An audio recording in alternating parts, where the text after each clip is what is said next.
And dry today, but Olga, you're looking at changes into next week.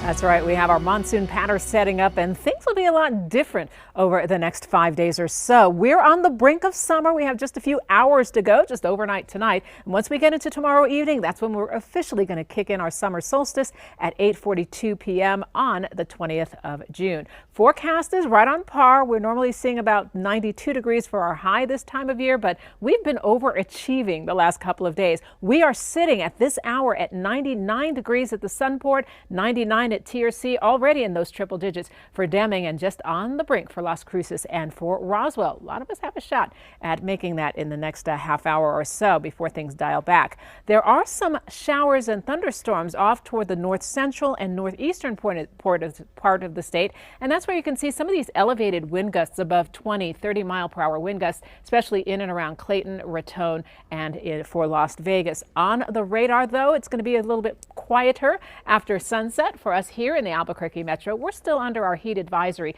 until we get to 7 p.m. Then we'll slowly slide through these 80s, but temperatures not going too low this evening. We'll continue to see a very mild start tomorrow morning. Looks like we do have a possibility for a few of these scattered showers and thunderstorms for the next couple of hours, again after sunset, that we will then be in the clear. But for now, be prepared. You could encounter maybe a heavy thunderstorm cell, such as the one we saw now exiting Colfax County. It's getting a little smaller, but we could have some gusty winds, some lightning, some thunder in and around that Raton Red River area for the next few.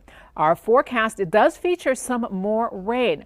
Good news is that the weekend looks okay for you for Saturday and Sunday, but by the time we get into Monday and Tuesday, rain opportunities going way up with that monsoon moisture moving in. Again, Friday and Saturdays should be just fine, but by Monday, that's the day we really have our eye on. Between Monday and Tuesday, much needed rain is expected to filter on through. Then following that, we do have some possibilities for some elevated fire concerns, especially moving into that Friday timeframe for tomorrow. So a general fire weather watch and even some fire weather warnings up for areas like Farmington, Gallup, and Grants headed into your Friday afternoon and Friday evening. Our future track planner keeps these temperatures mild overnight. We're starting out in the morning very warm, getting hot in the afternoon for Friday, and it looks like spotty shower chance late in the day on Friday for many of us. But again, this is not a lot of rain coming through. 7-day forecast stays in the upper 90s. Then we're finally backing it down by Monday, 90 degrees. Check out the string of 80s with some very good rain possibilities.